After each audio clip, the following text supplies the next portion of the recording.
હવે આપણે ગઈ વખતે સમજાવવા પ્રયત્ન કરેલો કે આ જે બધા માર્ગો છે એ ભલે આમ જુદા દેખાતા હોય પણ એમાં બેઝિક તત્વો એક જ હોય છે અને બધા તત્વો જો એક જ હોય તો એને એક માર્ગ તરીકે જ લેવાય. ગીતામાં એ જ ખાસિયત છે કે પૂર્ણ યોગ તરીકે એસ્ટાબ્લિશ કર્યું છે. એમાં એવું નથી કે પ્રધાનતાથી કોઈ માણસ પકડી શકે કે ભાઈ ભક્તિ પ્રધાન હોય તેને એમ લાગે કે આ, પણ ભક્તિમાં કર્મ નથી હોતું એવું નથી હોતું, ભક્તિમાં સમજ નથી હોતી એવું નથી હોતું. એટલે એવું બ્લાઇન્ડલી એવું માની લેવાની જરૂર નથી કે ચાર માર્ગ જુદા છે. કારણ કે દરેકમાં જે પ્રક્રિયા જે થઈ રહી છે એકચ્યુઅલી જે અંતઃકરણ શુદ્ધિની એ પ્રક્રિયા તો એક જ થઈ રહી હોય છે. જેમ બોડીની પુષ્ટિ હોય છે એ ખોરાક ખાઈને તો એ પુષ્ટિ તો એક જ પ્રકારની, એનું સ્વાસ્થ્ય વર્ધન તો એક જ પ્રકારથી થઈ રહ્યું હોય છે. પછી ફૂડ જુદો લે, દૂધ લે કે કોઈ કોલ્ડ ડ્રિંક, પેલું કોઈ બીજું કોઈ ટોનિક જેવું લે કે કોઈ બીજો ખોરાક લે, એનાથી કોઈ ફરક નથી પડતો. એટલે આપણે એ બધામાં આમાં શું છે, જે ક્લાસિફિકેશન અને નામોમાં અને ક્લાસિફિકેશનમાં જો આપણે ફસાઈ જઈએ ને તો પછી આગળના તત્વ સુધી નથી જવાતું. જેમ પાણી છે તો બધા સમજે છે ને કોઈ વોટર કે કોઈ તન્ની કે કોઈ તેલુગુમાં કે ક્યાંય હિન્દીમાં જલ કે તો કોઈ ફરક નથી પડતો.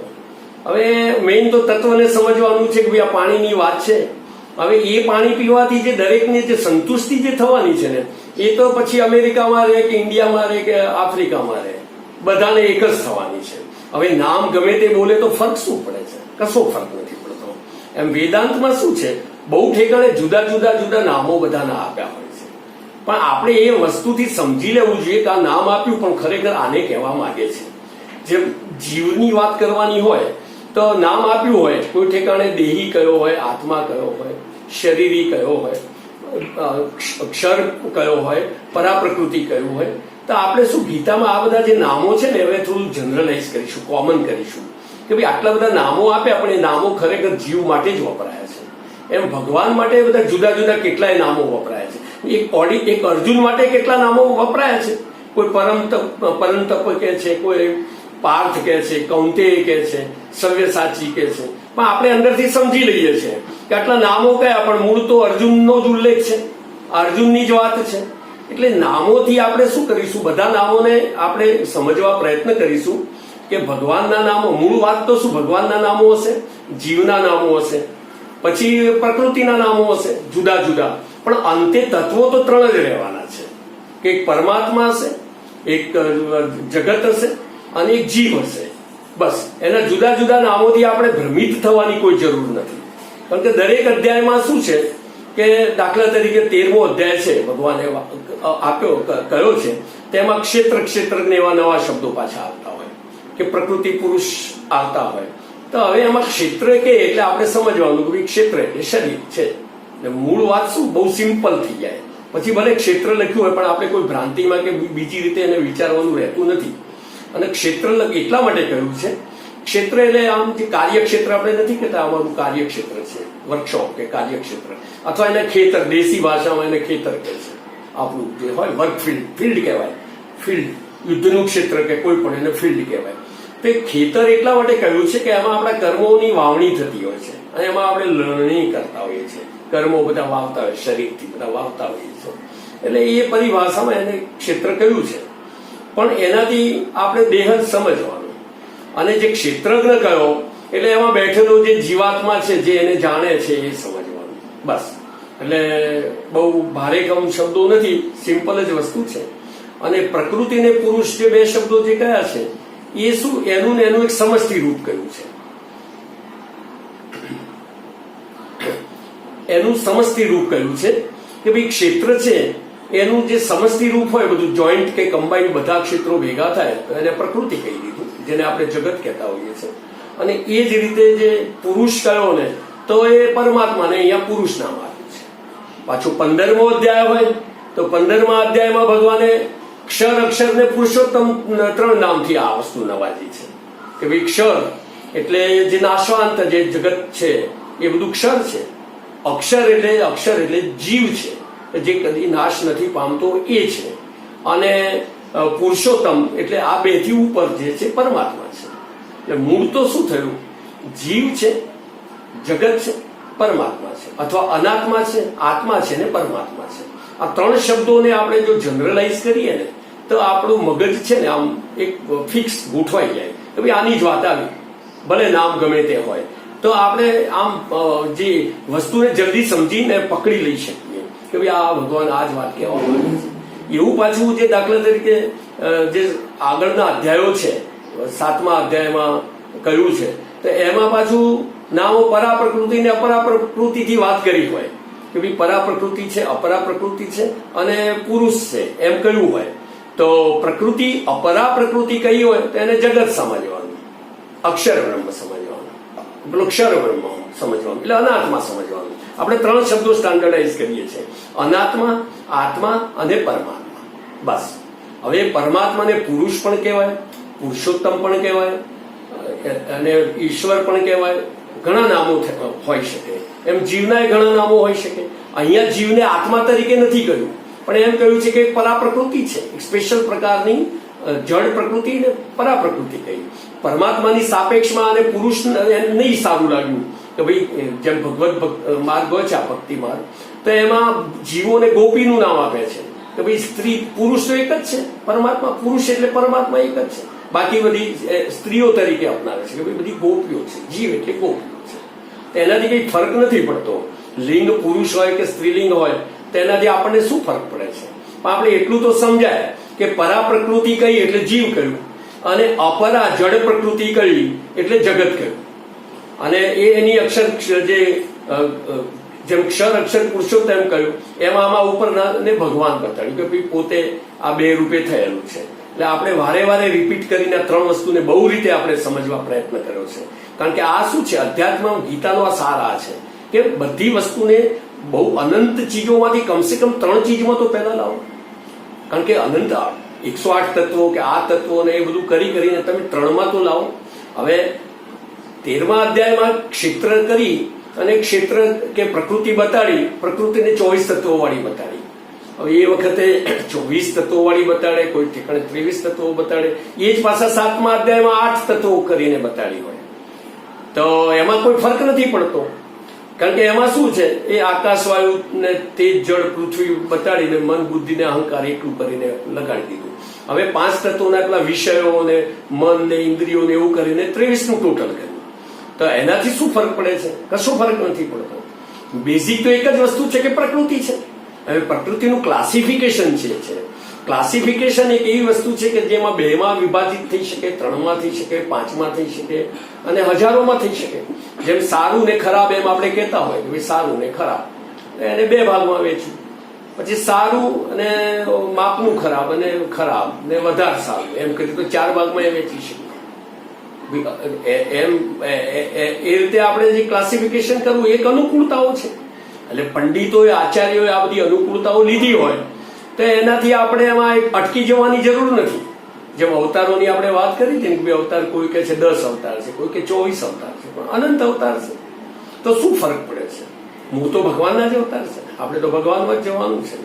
એટલે ઘણી બધી આપણી જે શક્તિ જે વેડફાઈ જતી હોય છે, પકડીને બેસવાનું કે આમાં 2 કેમ કયા ને આમાં 4 કેમ કયા ને આમાં 8 કેમ કયા, તો ખરેખર કેટલા, એ બધામાં નહીં પડવાનું.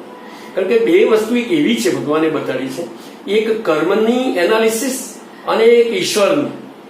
2 વસ્તુ એટલી બધી ગહન છે કે વિષય અને બુદ્ધિથી બિલકુલ આમ ઉપર છે. દાખલા તરીકે કર્મની ગતિ હોય તો ભગવાને કહ્યું છે કે ગહના કર્મણો ગતિ. કર્મની ગતિ બહુ જ ગહન છે. તો બહુ જ ગહન છે તો એનો કહેવાનો ભગવાનનો કહેવાનો મતલબ એવો છે કે એને બહુ ઊંડા ઉતરવાની જરૂર નથી. તમે એને સમજી લો કે આ ગહન છે એમ કરીને એને છોડી દો. એટલેથી બહુ એમાં બહુ ટાઈમ ના લગાડો. એવી જ વસ્તુ ભગવાનના રૂપમાં એ કહ્યું છે કે ભાઈ ભગવાન તો શું છે, એની માયા અને એની લીલા છે, અકળ છે, ના કરી શકાય, અપરંપાર છે. તો હવે અપરંપાર છે એનો પાર કેવી રીતે લાવવો? તો બુદ્ધિશાળી માણસો એવી રીતે પાર લાવ્યા છે કે ભાઈ એ અપરંપાર છે હું સમજી લીધું ને, એમ સમજીને પાર લાવી દો. ભાઈ અપરંપાર છે, આનો પાર જ નથી આવતો. પણ પાર નથી આવતો એમ સમજીને એનો પાર તો લાવી દીધો ને. ભાઈ એવી વસ્તુઓમાં આ રીતે જ એનો પાર લાવવો પડે.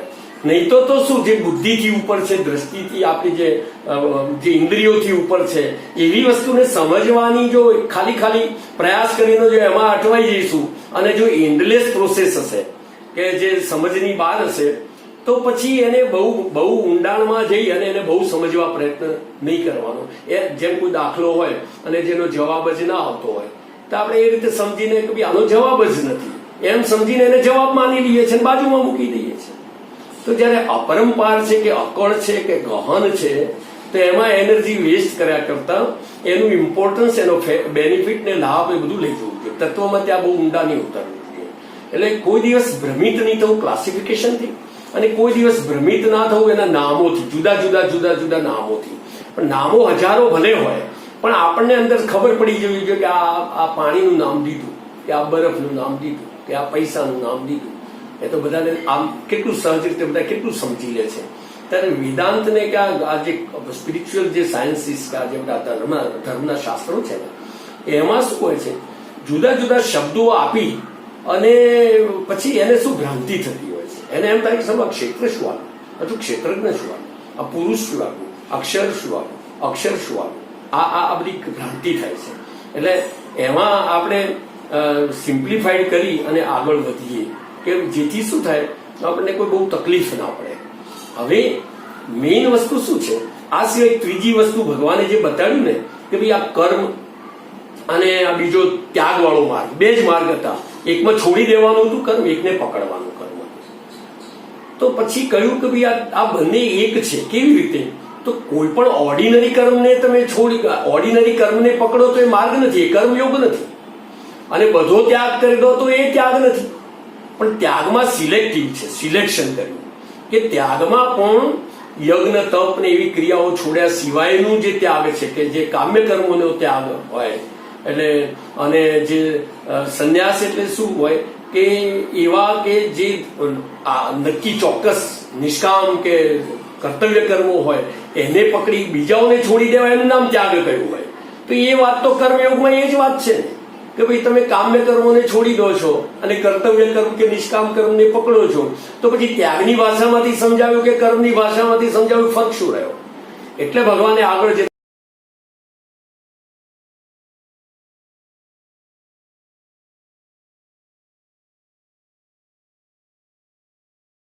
લાયકાત ના હોય તો ના આપે.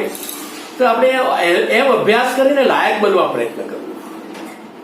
ભગવાનને દોષ દઈને પછી શું કહેવાય, આપણે નહીં સુધરવાની વાત કરીને બેસી નહીં રહેવું. આમે ગુજરાતી ભાષામાં કે દરેકમાં એક પ્રણાલી એવી હોય છે કે પોતાને તો ક્યાંય નિમિત્ત માનવું જ નહીં. કોઈ હોય અને કોઈ ચા હોય ને ઢળાઈ ગઈ હોય ને તો મેં ઢોળી દીધી એવી તો કોઈ ભાષા જ નથી ગુજરાતી ભાષામાં. તો બધામાં ઢોળાઈ ગઈ, ચા ઢોળાઈ કેવી રીતે ગઈ? આ તો તું આમ કરતા હતા ને કે ચાલો આ મારાથી ચા હતી ઢોળાઈ લે, એમને ઢોળાઈ ગઈ. મેં ઢોળ્યું તો કોઈ નહીં બોલે. આ કે ગાળ મારાથી બોલાઈ ગઈ, એ બોલ્યો નહીં, એમ બોલાઈ ગઈ. કબૂલવા કોઈ તૈયાર નથી. એને એમ છે કે હું કોઈ ખરાબ કામમાં હું નિમિત્ત ના બનું, અને જે સારું હોય ને તો આપણે કે મારી હોશિયારી, આ તો મારી બુદ્ધિ હતી, અક્કલ હતી, તો આ બધું મેં કર્યું. પછી જયારે નથી થતું ને ત્યારે ખબર પડે કે અક્કલ ક્યાં જતી ગઈ. અર્જુનના કેસમાં થયું હતું. અર્જુન એમ સમજતો હતો કે આ તો એને છેક સુધી તો ભાન જ હતું, પણ કોઈ વાત પાછો આવી જાય પોતાના ફોર્મમાં તો એને એમ લાગે. તો પછી જયારે જેમ એ હતો ને રથ જ હતો તો રથથી નીચે ઉતરતા પહેલા ભગવાને એને એમ કહ્યું હતું ભાઈ તું નીચે ઉતરી જા પહેલા. કેમ કે ભગવાન જાણતા હતા કે આ જે દોષો ને પાપો ને જે બધું છે આ ઘણા બળોથી ને જે શસ્ત્રોથી આ અંદર ખાતે બળી ગયેલો છે. પણ એ ભગવાનની કૃપાથી એ રથ હતો, બરાબર. તો જેવા ભગવાન નીચે ઉતર્યા તો પેલો રથ હતો ભસ્મીભૂત થઈ ગયો. એને કહ્યું કે ભાઈ આ તો ક્યારથી ભસ્મીભૂત થયેલો જ હતો, પણ એમ કે તું એમ સમજે કે આ બધું મારાથી લડાયું એવું હોય ને તો પછી કાબા નામના લૂંટારા એને લૂંટ્યો ના હોત ને. એ જ અર્જુન હતો, એ જ ગાંડીઓ હાથમાં લઈને કરવા વાળો હતો. અને સામાન્ય માણસો, રાહદારીઓ જે ટોકાવાળા માણસો, સામાન્ય માણસો એને લૂંટી દીધો. ત્યાં એનું જોર કઈ નહોતું થાય. તો આપણું જે કંઈ બળ છે એ અંતે પરમાત્માનું બળ હોય છે. પછી એ તમારું આત્મબળ હોય, બુદ્ધિબળ હોય, મનોબળ હોય, પ્રાણબળ હોય, કે એથી નીચે શરીર બળ હોય, કે એથી નીચે ધન બળ હોય. આટલા પ્રકારના આત્માના બળો હોય છે. એક બહારનું જે ધન બળ હોય છે. માણસ એમ વિચારે છે કે ધન બળ છે એટલે મારું બળ આવી ગયું, વાત પૂરી થઈ ગઈ. પણ એવું નથી. ધન બળ તો શું છે, અડધા ટકામાં આવે છે. એક વ્યક્તિથી બીજી વ્યક્તિને તમે સરખાવો ને, પછી એ અંબાણી હોય કે ગમે તે હોય, તો એની આંખોનું સામર્થ્ય, એની કિડની, એનું હાર્ટ, એના હાથ પગ, એ બધું સરખાવો તો લગભગ સરખું હોય. હવે 33% મહત્વ તો બોડીનું, તનનું આવે છે, તો 33% પ્રોપર્ટીમાં તો બે સરખા જ છે. પછી મન એક બીજી પ્રોપર્ટી છે, તન પછી મન. હવે મનમાં જોવા જાવ તો ઘણી વાર એવું બને કે એનું જે ડેવલપ થયેલું મન એના કરતા કોઈ સામાન્ય માણસનું એનાથી વધારે સારું ડેવલપ થયેલું હોય અને પવિત્ર પણ હોય, એનાથી આગળ હોય. ભગવાનના દરબારમાં એને પહેલી એન્ટ્રી મળે એટલો લાયક હોય, પેલાને ના એન્ટ્રી મળે એટલો ખરાબ હોય. તો એ બધી સરખામણી જયારે કરે ને, માણસને કેવી રીતે ધનવાન લોકો બિરદાવે છે કે જેની જોડે ભૌતિક પ્રોપર્ટી વધારે ધનવાન, એને ટોટલ વેલ્થ નો કન્સેપ્ટ ખબર નથી કે ટોટલ વેલ્થ એટલે શું. એ એમ સમજે છે કે ભૌતિક પદાર્થો કે પૈસા એટલે ટોટલ વેલ્થ, એટલે જેની જોડે બહુ છે એને ધનવાન સમજે છે. પણ જયારે ત્રણ વસ્તુને ભેગી કરે ને, તન, મન અને ધન, એ બધી ટોટલ વેલ્થ છે, ત્રણનો સરવાળો. જેનું શરીર સારું નથી ને કરોડો રૂપિયા છે તો 33%માં તો ફેલ છે. એ ધન તો એની જોડે છે નહીં. પવિત્ર મન નથી તો એ ધન એની જોડે છે નહીં. તો એ 33%માં તો પાછો ક્યારે પૈસા વાળો કહેવાય, 33%, કે સમસ્ત દુનિયાનું કુબેર કરતા પણ વધારે આખી દુનિયા, આખું હિન્દુસ્તાન ખરીદી શકે, આખું વિશ્વ ખરીદી શકે, આખું બ્રહ્માંડ ખરીદી શકે એટલું ધન એની જોડે હોય ત્યારે 33% ધનવાન થઈ શકે. કારણ કે પેલા બેમાં તો 0 છે, ત્યારે 33% ધનવાન થઈ શકે. તો એક સામાન્ય માણસ હોય એની જોડે કદાચ 0 ધન હોય, લાખ 2 લાખ તો હોય જ પાછા, પણ 0 ધન કદાચ હોય, પણ જો એનું તન સારું હોય, એનું મન સારું હોય, તો 66% ધનવાન તો એ પણ છે. એટલે એવી ઇન્ફિરિયરિટી કોમ્પ્લેક્સ થી ધનનો જે કન્સેપ્ટ છે, ખોટો કન્સેપ્ટ પકડીને કે ધન એટલે ખાલી ભૌતિક પદાર્થો અને પ્રોપર્ટીનું હોલ્ડિંગ જ, તો એ તો મોટી ભૂલ છે. એ સિવાય એની આંખો છે, અનાર છે, તો બધું સરખું છે, જાજો ફરક નથી. હવે ફરક શું હોય કે એકના મકાનમાં 10,000 ઈંટો વપરાઈ હોય તો પેલાના મકાનમાં 5 લાખ ઈંટો વપરાય. હવે એનાથી શું ફરક પડે છે? એનાથી માણસ કેવી રીતે આપણાથી મોટો બની જાય? મોટો નથી બની ગયો. એ જયારે મહિમામાં જાગે તેને ખબર પડે છે કે ભાઈ ટોટલ વેલ્થ તો આપણી તન, મન અને ધન છે. એ આત્માની આ પ્રોપર્ટી છે. એનાથી શું કરવાનું છે? એને વાપરવાનું અને એનાથી ભગવાનને મેળવવાનું, સાધન બનાવવાનું. તનને સાધન બનાવવાનું, આપણે મનને સાધન બનાવવાનું અને આપણા ધનને સાધન બનાવવાનું. જ્યાં જરૂર પડે ત્યાં પરોપકારમાં, ધર્મ કરવામાં કે ભગવાનમાં, બે વસ્તુને સત્ય માનીને ચાલવાનું. જ્યાં સુધી આપણને ઓટોમેટિક ધર્મ ના છૂટી જાય ત્યાં સુધી ધર્મ નહીં છોડવાનો, પહેલેથી નહીં છોડવાનો. ધર્મ અને ઈશ્વરને પકડવાનું. એ બે સાધ્ય કરવા માટે આપણું શરીર ઘસવાનું, આપણો પૈસો ઘસવાનો, આપણું મન વાપરવાનું. આપણું તન, મન ને ધન ને બીજે ક્યાંય વપરાય નહીં. આ બહુ કિંમતી પ્રોપર્ટી છે. આ 3 રૂપે ક્લાસિફિકેશન કર્યું. આપણે આમ હંમેશા કહીએ છીએ કે આપણે કોઈ ઠેકાણે ક્લાસિફિકેશનના ગુલામ નથી. ક્લાસિફિકેશનના ગુલામ બનવાથી શું થાય? આપણામાં સમજવાની મર્યાદા આવી જતી હોય છે. એવું ભગવાને બીજી રીતે કહ્યું કે ભાઈ આ કે 3 રીતે કહ્યું કે 3 તારા બળ છે, કે તારી પ્રોપર્ટી છે, તો એ સિવાય તો બીજી રીતે જો તો તારા બળ કેટલા છે? તો કે છે તારું ધન બળ છે, જેમ આમાં તન, આમાં ધન આવ્યું, ધન બળ તો છે. પછી ખાલી જે મનનું બળ હતું એની વચ્ચે પ્રાણ બળ પણ આવ્યું, સુરાતન હોવું, શૌર્ય હોવું, એ પણ ગુણ છે, પ્રાણ બળ છે. પછી શરીરનું બળ છે, ભૌતિક શરીરનું બળ છે. કોઈ 10 કિલો ઉચકી શકે, કોઈ 25 કિલો ઉચકી શકે, કોઈ 50 કિલો ઉચકી શકે, એ પણ બળ છે. આમાં મેઇન 3 ગણ આવ્યા. બાકી એને જો ડિટેલમાં જાઉં ને તો ધન બળ આવે, પછી તન બળ આવે, ઇન્દ્રિયોનું બળ આવે, મનનું બળ આવે. મનનું બળ આવે, ઇન્દ્રિય સક્ષમ ના હોય તો એ તમારું કોઈ આંખો ચક્ષુ સક્ષમ ના હોય તો બરાબર વાંચી ના શકે, તો ઇન્દ્રિય બળ નથી એવું સાબિત થાય. એ ઇન્દ્રિય બળ પણ ભગવાનની જ કૃપા છે. અને પછી મનોબળથી, મનથી ઉપર બુદ્ધિબળ, દરેકનું બુદ્ધિબળ જુદું જુદું હોય, એને ઉપાસવું પડે. બુદ્ધિબળ વધારવું, કોઈ શક્તિની ઉપાસના કરવી કે બળ વધારવા, એ નિષેધ નથી શાસ્ત્રોમાં. શાસ્ત્રોમાં સામર્થ્ય વધારવાની છૂટ છે અને શાસ્ત્રોમાં સદગુણ વધારવાની છૂટ છે. કારણ કે જે સામર્થ્ય અને જે સદગુણોનો સરવાળો છે એ તો ઈશ્વર છે. ઈશ્વર એટલે શું? દુનિયાનું સમસ્ત સામર્થ્ય અને સમસ્ત સદગુણોનો ભંડાર, ટોટલ બેનો સરવાળો છે. તો આપણે જો એના અંશ છીએ તો અવતાર બનવા માટે, એના લાયક પુત્ર બનવા માટે આપણે પણ શું કરવું જોઈએ? એ જે બધા સામર્થ્ય છે, જે વિદ્યા છે, લક્ષ્મી છે, શક્તિ છે, આ બધા બળ છે, મનોબળ છે, બુદ્ધિબળ છે, એ બધા બળોને આપણે વધારવા જોઈએ અને સદગુણો વધારવા જોઈએ. જેટલા જેટલા સદગુણો હોય એની ઉપાસના કરવી જોઈએ.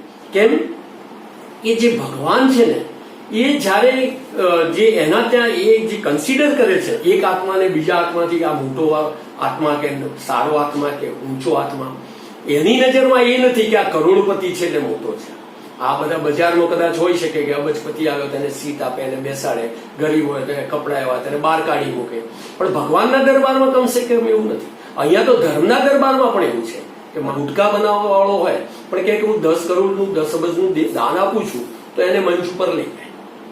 કોઈ સ્લોટર હાઉસના માલિકો પણ જોયા છે મેં. સ્લોટર હાઉસ એને એમ કે અત્યારે મારી 5000 ગાય કપાય છે પણ હવે નવો પ્રોજેક્ટ હું કરું છું 10,000 ગાય કપાય. એના ઉદઘાટન પણ સંતો કરતા હોય છે અને એને બોલાવીને એના પૈસા પણ લેતા હોય છે. એટલે અહીંયા જે લોકો માન આપે છે જે પદાર્થો કે પૈસાનું, એ ઈશ્વરના દરબારમાં નથી. ઈશ્વર તો શું જોવે છે કે તારી જોડે ગમે તે ધન હોય મારા એ આવતું જ નથી, એ તું તૈયારી કરીશ જ નહીં, કે હું તને પૂછવાનું જ નથી. આ સિલેબસમાં જ નથી એની તું તૈયારી શું કરવા કરે છે? તને જે પૂછાવાનું છે તો જુદું છે, જે પૂછાવાના ટોપિક છે એને તો તું પકડતો નથી ને જે નકામા બોગસ વાહિયાતમાં તારી જીવન તું બરબાદ કરીને આ તો હું તને પૂછીશ પણ નહીં કે તારું બેંક બેલેન્સ કેટલું મૂકીને આવ્યો, કે કેટલા બંગલા મૂકીને આવ્યો, કેટલા વીઘા જમીન મૂકીને આવ્યો, એ નહીં પૂછતા ભગવાન તો એની પવિત્રતા જોવે છે. એવું બની શકે કે એક શેઠ હોય અને એક ડ્રાઈવર હોય, ગાડીમાં બે જતા હોય તો ડ્રાઈવર ગાડી ચલાવતો હોય, શેઠ હોય, પણ ભગવાનની નજરમાં આપણો ડ્રાઈવર મોટો હોઈ શકે જો એનામાં ઓનેસ્ટી હોય, વફાદારી હોય. પણ જો શેઠ હોય, જો ટેક્સ ચોર કરતો હોય કે આ કઈ પણ ગમે તે હોય, લુચ્ચાઈ કરતો હોય, બુદ્ધિનો દુરુપયોગ કરીને ધન એઠતો હોય, કમાતો ના હોય, આમ જેને પાઇલઅપ કરતો હોય, ભેગું કરતો હોય. હવે ધનને કમાવવું જુદી વસ્તુ છે, ધન કમાવવું એ સરસ વસ્તુ છે. કોઈને નડ્યા સિવાય ધનનું ઉપાર્જન કરવું બેસ્ટ છે, પણ ધનને એકઠું કરવું કે ભેગું કરવું, બીજાનામાંથી લઈને ગજવામાંથી કામ કરીને ખાલી સંખ્યા વધારવી કે ઢગલો કરવો, એ અનર્થ છે. હવે એવું જો કરતો હોય તો ભગવાનની નજરમાં ડ્રાઈવરની વેલ્યુ વધારે હોઈ શકે છે, જે આપણી નજરનો દોષ છે. અહીંયા તો આપણે એમ સમજવું જોઈએ કે ભાઈ જે બળો છે આપણા, તો આપણે કોઈ ઓર્ડિનરી માણસ નથી. કોઈ પણ ભક્ત હોય એ ઓર્ડિનરી માણસ નથી. બીજાની સાથે આવું સરખાવીને તમારે પોતાને કોઈ ઇન્ફિરિયોરિટી કોમ્પ્લેક્સથી કોઈ પીડાવવાની જરૂર નથી. તમારું એક આગવું સ્થાન છે અને તમે જે છો ને એ આગવું સ્થાન છે અને તમારામાં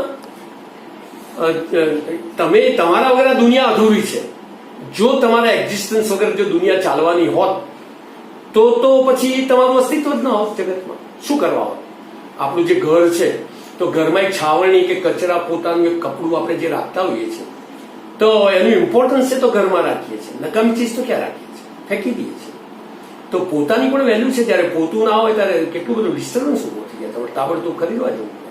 તમારું બાથરૂમ હોય તમે લાગે કે રસોડું જ કામનું છે, જાજરું કામનું નથી, પણ જે દિવસે એની ગટર લાઈન ચોક થઈ જાય અને ઉભરાઈ જાય ત્યારે તમને લાગે મહત્વનું આ જ મહત્વનું છે, જાણે બીજું બધું નકામું છે એવું ફીલ થાય આપણને. નકામું તો ઘરમાં કોઈ બનાવે જ નહીં, ક્યારે બનાવે? તો જગતમાં જયારે તમારું સર્જન જયારે ભગવાને બનાવ્યું છે તો તમારે કોઈ ઇમ્પોર્ટન્સ છે, તમારું કોઈ વજૂદ છે, તમારા સિવાય સૃષ્ટિ અધૂરી છે. જો અધૂરી ના હોય તો ઘરમાં કોઈ વસ્તુ રાખે નહીં, એમાં સૃષ્ટિમાં તમારું અસ્તિત્વ ના હોય તો કોઈ દિવસ ઇન્ફિરિયોરિટી કોમ્પ્લેક્સથી નહીં પીડાવવું જોઈએ. કારણ કે ભગવાને તમને ઘણું બધું આપ્યું છે. તમારા કેટલા બધા બળ છે, તમારું શરીર બળ એ તો લગભગ ઓલમોસ્ટ બધા જેટલું જ હોય છે. બિલ ગેટ્સનું હોય કે આ હોય તો એ બધું એટલું જ બળ હોય છે તમારું. એમાં કંઈ જાજો ફર્ક નથી. ખાલી ફર્ક શું પડ્યો? એક ધન બળમાં ફર્ક પડ્યો. એમાં તમે તમારી જાતને 2% કે 5% શું કરવા માંગો કે પેલો 1000 ગણો મોટો છે એવું માનવાની ક્યાં જરૂર છે? એ તો 1%માં જ આવ્યું ને. 1%માં શું ફરક પડે? કશો ફરક પડતો નથી. અને પોતાની વેલ્યુને પોતે સમજો. અને જયારે પોતાની વેલ્યુ પોતે સમજો ને તો બીજાની વેલ્યુની સમજણ પડશે કે ભાઈ આ પોતું તરીકે હું જો જયારે નકામું હોય તો આ ઘરમાં ગ્લાસ તો કેવી રીતે નકામું હોય? એને નકામું કોઈ નહીં સમજે. એ એમ સમજશે કે આ જગતમાં કાંઈ પણ જરૂરી હોય તો હોય છે. તો તમારું જયારે અસ્તિત્વ છે, જયારે તમે છો તો તમે સેન્ટરમાં છો એમ માનો. તમે નથી તો આ દુનિયા અધૂરી છે.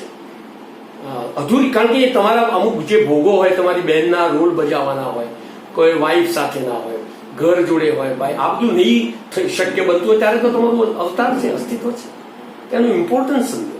બે મારો આ પૃથ્વી ઉપર મારો આ રોલ છે, મને જે ભગવાને અવતાર આપ્યો છે એ કોઈ હું ઓર્ડિનરી તરીકે નથી આપ્યો. હું એક બંદો છું, ભગવાનનો પ્રિન્સ છું, રાજકુમાર છું, એનો સન છું. એમ એના મહાત્મ્યમાં જાગો કે હું ભગવાનનો પુત્ર છું, હું ચોરી ના કરું, હું હરામનું ના ખાઉં, હું જૂઠું ના બોલું, હું કેવી રીતે બોલું. એ જે ગર્વ આ અભિમાન નથી, પણ પોતાના મહાત્મ્યમાં જાગીને ગૌરવ લેવા જેવી વસ્તુ છે કે હું આ ના કરું, હું તો પરોપકારી જ હોય, મારે આના માટે મારું જીવન નથી.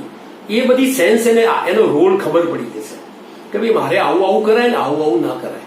કાં તો એમ સમજે કે ભાઈ હું ઋષિ મુનિઓનો સંતાન છું, એમના સંતાનોનો સંતાન છું.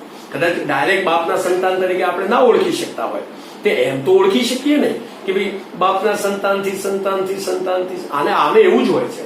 આખું જગત જે બન્યું છે ને એ જે આ બાયોલોજીકલી પણ આપણે જો જાણવા પ્રયત્ન કરીએ ને તો પણ એવું જ છે. જેમ નાનું એક નગર વસ્તુ હોય છે તે લોકો કહેતા હોય છે કે ભાઈ આ એક વાડી દાદાનો આખો વિસ્તાર છે, વિસ્તાર છે, બરાબર, વસ્તાર કહો કે વિસ્તાર કહો, એ એક જ બે જોડું હશે એમાંથી આટલું ગામ બનેલું હોય. તો હવે એને આગળ જો એક્સ્ટ્રાપોલેશન કરો તમે અને આગળ આગળ આગળ આગળ જાઓ તો એવું ના બને કે આખો તાલુકો, આખું ગામ, આખું વિશ્વ, પછી મુસલમાન હોય કે પારસી હોય કે જૈન હોય, બધાનો બાપ એક જ હોય. સીધી જ વસ્તુ છે. બાયોલોજીકલી પણ પ્રૂવ થાય છે. જો અધ્યાત્મથી તો વિજ્ઞાનના માણસો ઓળખી સમજે છે કે આ બધું જગત છે તો અનાદિ 5 તત્વો કે 3 તત્વો એ બધી થિયરીઓને માનતા નથી. એ પણ ગોડ પાર્ટિકલની શોધમાં છે કે બધાના પહેલાનો એક ગોડ પાર્ટિકલ હોય, એટલે ભગવાનની શોધમાં એ પણ છે. શાસ્ત્રોમાં તો બતાડી દીધું છે કે આ ભગવાનનું સર્જન છે, ભગવાનથી બનેલું છે. અને સીધી રીતે આમની તો કોમન સેન્સથી સમજીએ તો પણ આ તો સમજાય એવું છે કે ભાઈ આગળ જતા તો આપણે બધા ભાઈઓ જ હોય ને ક્યાંક. બહુ કોઈ આગળની પેઢી નહીં તો બહુ આગળ દૂરની પેઢી આપણને ખબર ના હોય, પણ ત્યાં તો આપણે ક્યાંક ભાઈ જ હોય. તો એ રીતે વ્યવહાર કરી જગતમાં બધાને સરખા સમજીને, બધા વેલ્યુએબલ સમજીને કે આપણા જેટલા જ મહત્વના છે. એ જો મહત્વ ના સમજતો એને પણ મહત્વ સમજાવી દેવું કે ભાઈ તારું અસ્તિત્વ છે તો તું નાનો નથી, તું તારા મહાત્મ્યમાં જાગ, તું પણ એક સંતોનો, ઋષિ મુનિઓનું સંતાન છે. અને જો સીધી એને પહેચાન પડી જતી હોય તો હું તો મારા દાદાના દાદા કે જે પરદાદા તો મારા ભગવાન જ છે, ડાયરેક્ટ એમનું સંતાન છું. તો એ જે ગૌરવ રાખી અને એમાં એસ્ટાબ્લિશ થાય તો પછી શું થશે, એને ખરાબ વસ્તુ એ નહીં કરી શકે, શ્રેષ્ઠ કરશે. અને જે ભગવાને આપેલું જે બળ છે એને એની કદર કરશે. કારણ કે એને જેમ બુદ્ધિબળ આપ્યું, બુદ્ધિથી આગળનું આત્મબળ, આત્માનું જે બળ છે આપણું એનું આપણું પોતાનું નથી, એ પરમાત્માથી આવે છે. જેમ એક પાવર હાઉસ હોય તો પાવર હાઉસમાંથી સબસ્ટેશન, સ્ટેશન થઈને આમ નાના બધા આવે છે ને, જે વીજળી આપણા ઘરે આવે છે, પણ એનો પ્રાઇમ સોર્સ હોય છે કોઈ ઠેકાણે, ત્યાંથી એ આવે છે અને આપણે અહીંયા એન્જોય કરતા હોઈએ છીએ. એમ બધા બળો જગતમાં રહેલા એ બધા પરમાત્માના જ બળ છે. એક જ પાવર હાઉસ છે, પરમાત્મા છે. પરમાત્માનું બળ આત્મબળ રૂપે હોય છે. આત્મબળ જ આ બુદ્ધિબળ તરીકે આવતું હોય છે, આમ જતું જતું નીચે નીચે. એ જ મનોબળ થતું હોય, એ ઇન્દ્રિય બળ થતું હોય છે, એ પ્રાણ બળ થતું હોય છે, શરીર બળ થતું હોય છે, એ ધન બળ થતું હોય છે. હવે આટલા બધા બળવાન આપણને ભગવાને બનાવેલા હોય તો અને જેને બનાવેલા હોય એના ગુણ તો ગાવા જ પડે, નહીં તો આ બધા બળ કોઈ કામના નથી. જો પરમાત્માનું બળ ના હોય, એનું કનેક્શન કટ થઈ જાય તો કોઈ બળ રહેતું નથી. અર્જુનને એ જ બતાડ્યું કે જો આ તું મારા બળથી આ તું તારો ખેલો ને ખેલો ચાલે છે, બાકી તારું બળ શું છે તો તું જો તો ખબર પડે, એકલા તરીકે તું વિચારે તો ખબર પડે. તો આપણે એમ સમજી અને શું કરવું જોઈએ કે જે પોતાનામાં અહમ લાવવાની વાત છે, કારણ કે મહાત્મા એને સમજાઈ જાય કે ભાઈ અહમ કરવા જેવું મારામાં તો કઈ છે જ નહીં, હું શું અહમ કરું, તો ભગવાનની શરણમાં જશે. ભગવાનની શરણમાં જશે ને એટલે એનો ઘણો બધો બોજો, પછી જે કહેવાય ને યોગક્ષેમની જવાબદારી, એ બધું ભગવાન લઈ જશે. પછી એક તો અહંકાર નહીં આવે. અહંકાર એ માણસનો બહુ મોટો શત્રુ છે. એટલે ભક્તિ વગર અહંકાર નથી. ભક્તિ કેમ સેટ કરી છે? જ્ઞાનથી મુક્તિ થઈ જાય, પણ જ્ઞાનથી મુક્તિ કરવામાં શું થાય, જ્ઞાનથી પાછો જ્ઞાનનો અહંકાર આવતો હોય છે, અને એ ખાલી એને ઓગળવા માટે જ ભક્તિ છે. ભક્તિ બીજું કાંઈ નથી કરતું, કારણ કે એને અહમમાં એસ્ટાબ્લિશ કરવું પડે છે પહેલા. જેમ અત્યારે આપણે અહમમાં એસ્ટાબ્લિશ કરીએ છીએ તું આવું બળવાન છે, આમ છે, અહમમાં એસ્ટાબ્લિશ કરે તો એ જેનો કોન્ફિડન્સ કે જે બધું હોય એની સાથે સાથે કદાચ અહમ આવી શકે. એટલે અહમ છેલ્લો જે રહે છે, અહમના રૂપે રહે છે, એને પછી ડિઝોલ્વ કરવા માટે ભક્તિની જરૂર છે. ભક્તિ બીજું કશું કામ નથી કરતી. જ્ઞાનમાં જાગેલો હું જ્ઞાની છું એ પણ આનો જે અહંકાર છે એ અહંકારને એ શૂન્ય કરી દે છે અને ભક્તિમાં એ પરિણમતો હોય છે. તો આ રીતે આપણે જે ટૂંકમાં આજે જે વાત કરી એ એવી વાત કરી કે મહાત્મ્ય સમજવાથી ભગવાનનું ને પોતાનું એ બધું મહાત્મ્ય સમજવાથી આપણને ચોક્કસ ખબર પડી જાય છે કે આપણે કોણ, આપણે કેવી રીતે વર્તન કરવું, કેવી રીતે ચાલવું, અને એ બધું એને ખબર પડી જાય અને મેક્સિમમ લાભ ઉઠાઈ શકશે અને પોતાનું કલ્યાણ કરી શકશે. લગભગ સમય થઈ ગયો છે એવું છે. જય શ્રી કૃષ્ણ.